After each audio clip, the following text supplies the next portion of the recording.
अस्सलाम वालेकुम फ्रेंड्स, ये क्वेश्चन क्लास 10th का है। चैप्टर का नाम पॉलिनोमियल्स है। क्वेश्चन क्या कह रहा है, पहले तो मैं ये बता दूं कि ये पॉलिनोमियल चैप्टर जो है ना, इसमें से इसी तरह के क्वेश्चंस आते हैं, बिल्कुल सेम ऐसे आते हैं, बस ये एक्सप्रेशन चेंज रहता है। तो देखिए क्वेश्चन क्या कह रहा है, find the zeros of the quadratic polynomials F X equal to 6x² - 3 and verify the relation between zeros and its coefficient. तो इस क्वेश्चन में, इस जो क्वेश्चन में दो चीज़ पूछ रहा है, पहला जीरोस निकालना है हमें इस पॉलिनोमियल का, और दूसरा हमें क्या निकालना है, verify the relation between zeros and its coefficient. पहले तो हम इस पर ध्यान देंगे, फाइंड द जीरोस वाले पर, ठीक है। तो जीरोस निकालने के लिए देखिए मैं आपको पहले बता दूं इसमें क्या करना पड़ता है। जीरोस निकालने के लिए जो आपका पॉलिनोमियल एक्सप्रेशन जो दिया है ना, सबसे पहले तो उसको आपको फैक्टराइज करना पड़ेगा। उसको आपको बिल्कुल फॉर्मूले में सेट करके उसको एकदम अलग अलग फैक्टराइज करके आपको लिखना पड़ेगा। पहले तो आपको ये करना पड़ेगा। तो देखिए यहाँ पर एफ एक्स क्या लिखा हुआ है, 6x² - 3, ठीक है। तो इस एक्सप्रेशन को पहले आप फैक्टराइज करना होगा। Now factorise 6x² - 3।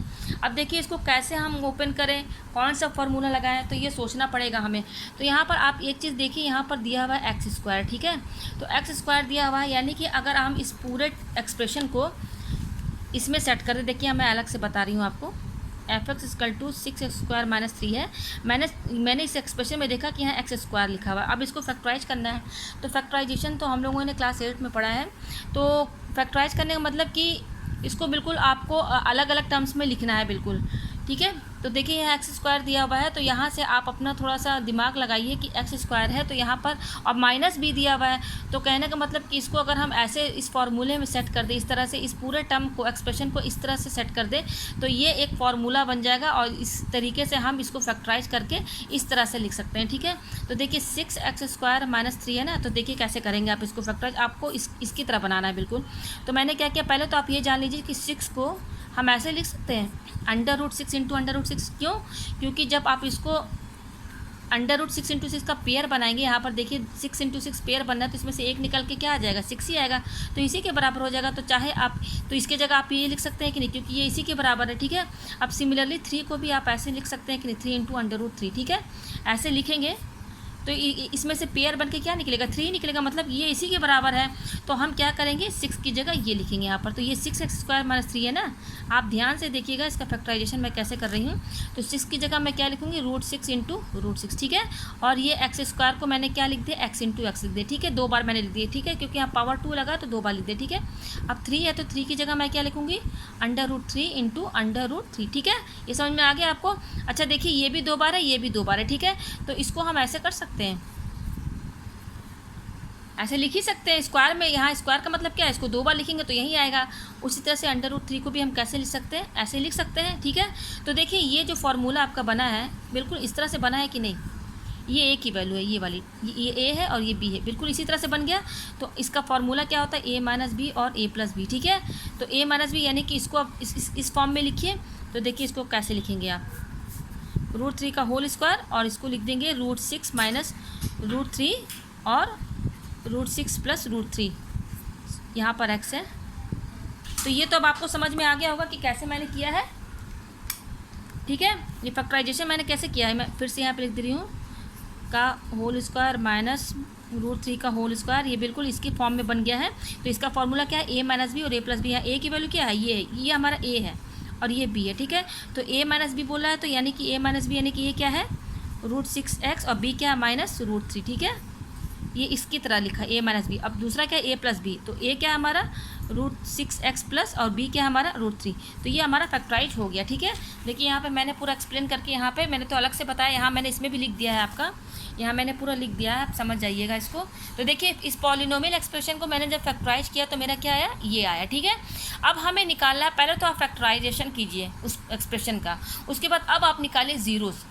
क्या पूछ रहा है, find the zeros of the quadratic polynomial. Quadratic polynomial क्यों कहा गया है, क्योंकि इसका डिग्री 2 है, और ये इस एक्सप्रेशन में x का हाईएस्ट पावर भी 2 है। तो जिसका हाईएस्ट पावर ज़्यादा 2 रहेगा उसको हम क्वाड्रेटिक पॉलिनोमियल कहते हैं। तो आप जीरोस कैसे निकालेंगे, जीरोस निकालने का तरीका होता है कि जो आपने f(x) को फैक्टराइज किया है ना, उसको 0 के बराबर कर दीजिए इस पूरे एक्सप्रेशन, यानी कि f(x) = 0 कर दीजिए। तो f(x) = 0 मैंने कर दिया, ठीक है। तो f(x) की वैल्यू कितनी है, ये फैक्टराइजेशन करने के बाद ये आया, इसकी जगह हमने लिख दिया = 0 के बराबर कर दिया। तो अब जब ये 0 के बराबर हो गया, तो अब ये भी 0 के बराबर हो गया, और ये टर्म भी 0 के बराबर हो गया, तो इसको अलग अलग लिख दीजिए, ठीक है। तो देखिए हमें x की वैल्यू चाहिए, तो सबसे पहले इस वाले टर्म में देखिए, ये जो -√3 है ना, हमें यहाँ से x की वैल्यू चाहिए। चाहिए, तो ये -√3 जब इक्वल टू के इधर आएगा तो ये इसका साइन माइनस है तो ये पॉजिटिव हो जाएगा, ठीक है। क्या हो जाएगा? पॉजिटिव हो जाएगा। तो ये हो जाएगा √6x इक्वल टू √3, ठीक है। और x की वैल्यू हमें चाहिए, तो ये √6 क्या है? मल्टीप्लाई में है हमारा, तो इसको हम इक्वल टू के इधर लेकर जाएंगे तो ये डिवाइड में हो जाएगा, यानी कि ये √3 ऐसे ही रहेगा, बस ये रूट्स को क्या करेंगे? डिवाइड में कर देंगे, बाई में कर देंगे, ठीक है। अब देखिए ये वाला इसको 0 के बराबर किया तो हमारे x की वैल्यू इतनी आई। अब इस टर्म को भी 0 के बराबर कीजिए, तो √6x प्लस √3 इक्वल टू 0 कर दिया। तो देखिए यहाँ पर क्या करना है, यहाँ पर भी √3 को इक्वल टू के इधर लेकर जाएंगे। यहाँ पर आप साइन है आपका प्लस, यहाँ माइनस था, इधर गया था तो पॉजिटिव हो गया। अब ये प्लस साइन है, जब इधर जाएगा तो अब इसका साइन चेंज हो जाएगा, तो ये हो जाएगा -√3, ठीक है। तो यहाँ से x की वैल्यू निकालिए, इसको भी बाई में कर दीजिए, तो x की वैल्यू क्या आई? दूसरी -√3/√6। अच्छा देखिए हमारे x की जो पहली वैल्यू आई है √3/√6, इसको फिर से आप सिंप्लीफाई कीजिए। तो ये दोनों में अंडर रूट लगाया, तो हमने एक ही अंडर रूट लगा के 3/6 को अंदर कर दिया है। तो यहाँ से 3 × 3 3 कट गया, तो बचा क्या? 1/√2 बचा। सिमिलरली आप इस वाले को भी ऐसे ही कर दीजिए, -√3/√6 से इक्वल टू, तो अंडर रूट मैंने लगा दी एक सिंगल और 3/6 अंदर कर दिया, तो 3 × 3 और 3 2 कट गया, तो बचा क्या हमारा? -1/√2 बचा, ठीक है। तो हमारे x की दो वैल्यूज़ आई हैं, एक ये आया और एक ये आया। इसी को हम कहते हैं जीरोज़ ऑफ f(x). यही हमारा है zero of the polynomial f(x). क्यों कहा गया है इसको? ये क्योंकि x की यही दो वैल्यू है जिसको आप इस एक्सप्रेशन में डाल रखेंगे पॉलिनोमियल में, तो ये पूरे टर्म 0 हो जाएगी। मैं आपको प्रूफ करके दिखा देती हूँ। जैसे पहला वैल्यू आई है x/1/√2 और दूसरी क्या आई है? -1/√2। तो हमारा पॉलिनोमियल क्या है? f(x) इक्वल टू 6x² - 3, ठीक है।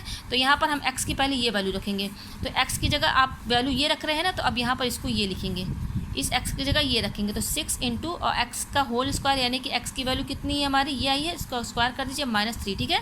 6 इंटू, इसको जब आप 2 बार इंटू करेंगे तो 1 × 1 1 हो जाएगा, और √2 को 2 बार इंटू करेंगे तो √2 × √2 क्या हो जाएगा? सिर्फ 2 होगा, ठीक है। उसमें से पेयर निकल के एक 2 निकलेगा, तो 2 3 6, तो बचा क्या? 3 - 3 इक्वल टू 0। तो 0 हो गया आपका, माने आपने ये वैल्यू रखा तो ये पूरा टर्म 0 हो गया ना। उसी तरह से जब आप ये वैल्यू भी रखेंगे ना तो भी 0 ही आएगा। तो कहने का मतलब x की वो वैल्यू जिसको पॉलिनोमियल एक्सप्रेशन में रखेंगे तो वो पूरा एक्सप्रेशन 0 के बराबर हो जाएगा, उसी को हम जीरोस कहते हैं। तो और यहाँ पर 2 क्यों आया है जीरोस? क्योंकि ये क्वाड्रेटिक पॉलिनोमियल है। क्वाड्रेटिक पॉलिनोमियल यानी कि यहाँ पर x का पावर 2 है और ये हाईएस्ट पावर भी है इस एक्सप्रेशन में। तो अगर पावर 2 रहेगा x का और डिग्री 2 रहेगा तो तब जीरोस कितने आएंगे? 2 जीरोस आएंगे। और अगर हाईएस्ट पावर अगर डिग्री 3 रहेगा तब 3 जीरोस आएंगे, और अगर डिग्री 1 रहेगा तो 1 जीरोस आएंगे। तो यहाँ डिग्री 2 है तो यहाँ पर आपके 2 जीरोस आएंगे। यहाँ से भी आप समझ सकते हैं कि इसकी कितनी डिग्रीज आएंगी? 2 जीरोस कितने आएंगे? 2 जीरोस आएंगे, क्योंकि डिग्री 2 है, ठीक है। तो अब आपका 2 जीरोस आ गया, x का 2 वैल्यू आ गया। तो अब इसको लिखेंगे कैसे? तो लिखेंगे हम hence zeros of f(x) equal to 6x² - 3r, मतलब इस पॉलिनोमियल एक्सप्रेशन का जीरोस आया। तो अब हम x ना लिख करके उसको कैसे शो करेंगे? अल्फ़ा और बीटा में, ठीक है। अल्फ़ा और बीटा के टर्म में उसे शो करेंगे। तो अल्फ़ा यानी कि एक x की वैल्यू 1/2 है तो उसको हम 1/√2 है तो उसे अल्फ़ा कहेंगे, और दूसरे वाले जीरोस को हम बीटा कहेंगे, ठीक है। इसको हम ऐसे शो करके दिखाएंगे, ठीक है। तो एक आंसर ये निकल गया। अब दूसरा देखिए, अब दूसरा क्या कह रहा है? And verify the relation between zeros and its coefficient. अभी जो दूसरे वाले में है ना, आपको इसमें क्या करना है? देखिए पहले तो आपको ये स्टेप समझ में आ गया कि आप पूरे पॉलिनोमियल एक्सप्रेशन का फैक्टराइजेशन कर देंगे, फिर जीरोस निकालने के लिए उस पॉलिनोमियल एक्सप्रेशन क्या कर देंगे? 0 के बराबर कर देंगे, यानी कि f(x) इक्वल टू 0। तो इससे हमारे x की वैल्यूज़ आ गई। तो जो x की जो 2 वैल्यूज़ आएंगी ना उसको आप अल्फ़ा और बीटा में करके लिख दीजिएगा, तो वो जीरोस हो जाएंगे। अब जो दूसरा बोला ना वेरीफाई करने के लिए, तो इसका क्या तरीका है? इसका तरीका ये है कि आप इसमें सम ऑफ द जीरोस निकालेंगे, फिर प्रोडक्ट ऑफ द जीरोस निकालेंगे, ठीक है।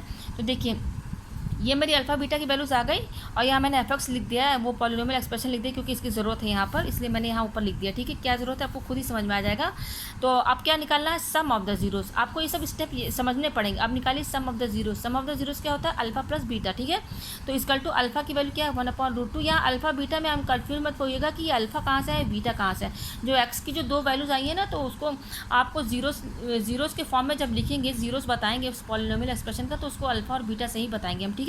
तो अल्फ़ा प्लस बीटा बोल रहा है, अल्फ़ा प्लस बीटा बोला तो अल्फ़ा की वैल्यू क्या है 1/√2 प्लस, और बीटा की क्या है -1/√2। तो माइनस में ना तो इसको हमेशा ब्रैकेट में रखिएगा, कोई भी टर्म माइनस में होगा उसको ब्रैकेट में रखिए। फिर 1/√2 प्लस माइनस, ये प्लस माइनस क्या हो जाएगा -1/√2, तो ये कट के 0 हो गया। तो एक तो हमने सम ऑफ द जीरोस निकाला अल्फ़ा प्लस बीटा के टर्म में, ठीक है, ये फार्मूला ये था।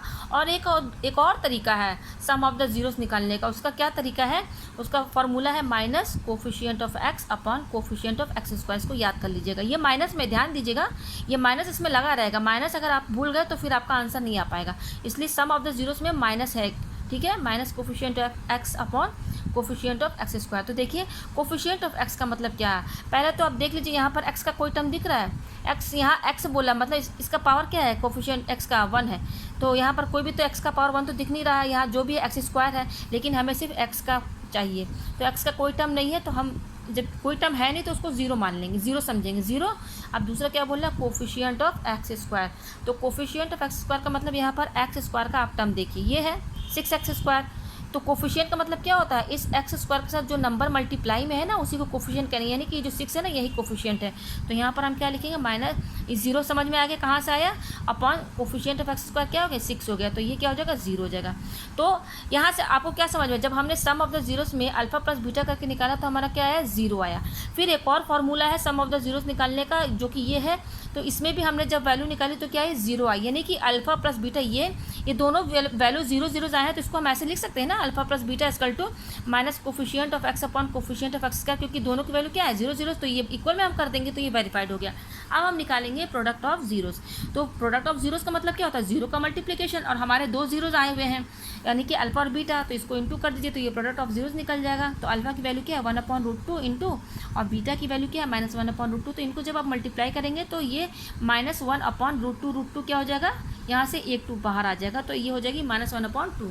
अब उसी तरह से प्रोडक्ट ऑफ जीरोस निकालने का एक और फार्मूला है, वो क्या तरीका है, constant term upon coefficient of X square. तो कांस्टेंट टर्म का मतलब क्या, इस एक्सप्रेशन में आपका कांस्टेंट टर्म क्या है जिसमें एक्स ना हो, तो देखिए वो टर्म क्या है 3 है, जो नंबर एक सिंगल वैल्यू जो रहेगी ना वही कांस्टेंट टर्म कहलाएगा पॉलिनोमियल एक्सप्रेशन में, ठीक है, उसके साथ कोई एक्स नहीं रहेगा अटैच, ठीक है। तो हमने यहाँ पर कांस्टेंट टर्म में लिख दिया। और दूसरी चीज़ इस टर्म, ये जो कांस्टेंट टर्म है इसका साइन क्या है, आप इस पर भी ध्यान दीजिएगा, सिर्फ 3 मत लिखिए, देखिए 3 का यहाँ पर 3 का साइन क्या है माइनस है, ये -3 है, तो यहाँ पर आप -3 लिखेंगे। अगर प्लस होता ना तो केवल आप 3 लिखते, लेकिन कांस्टेंट टर्म हमने देखा कि 3 है लेकिन उसका साइन क्या है माइनस है, और यहाँ पर 6 का साइन क्या है, इस वाले टर्म का इसका साइन प्लस है और इसका साइन क्या है माइनस, तो यहाँ पर आप लिखेंगे -3 upon coefficient of X square क्या है, यहाँ पर फिर वही बात आ गई, यहाँ पर देखिए जैसे यहाँ पर आपने निकाला था, तो यहाँ पर एक्स स्क्वायर का टर्म क्या है ये हमारा, ठीक है, इसके साथ कौन सा नंबर है 6, यही कोफिशिएंट होता है, तो यहाँ पर हम क्या लिखेंगे 6, तो ये तो कट जाएगा 3 के टेबल में आएगा, 3 1 3 3 2 6, तो -1/2 आया। तो यहाँ पर भी देखिए आपने प्रोडक्ट ऑफ जीरोस जो अल्फा इंटू बीटा निकाला वो भी -1/2 आया, और जो हमने एक और दूसरे फार्मूले से निकाला प्रोडक्ट ऑफ जीरोस तो उसमें भी -1/2 आया। तो इसको हम ऐसे लिख सकते हैं जैसे इसको हमने लिखा, alpha into beta equal to constant term upon coefficient of X square. ये लिखने का क्या मतलब है कि इस अल्फा इंटू बीटा करके जो वैल्यू निकाली उसमें भी वैल्यू सेम आई, और इसके हिसाब से जब हमने निकाला तो इसमें भी वैल्यू सेम आई, इसलिए हमने दोनों को बराबर कर दिया इक्वल टू, तो ये वेरीफाइड हो गया। तो मुझे लगता है आपको ये क्वेश्चन समझ में आ गया होगा। आपको फैक्टराइज बस सही करना है, आपको फैक्टराइजेशन करने पर बहुत ध्यान देना होगा कि कौन सा फॉर्मूला लगाए, किस तरह से उसको सेट करें, यही सबसे ज़रूरी काम है। जब आपका ये सही रहेगा ना फैक्टराइजेशन, तभी आपके जीरोस जो है ना सही आएंगे, उसके वैल्यू सही आएंगे, नहीं तो एक्स की वैल्यू अगर गलत आएगी तो आपका ये सॉल्व नहीं हो पाएगा आगे। Thank you.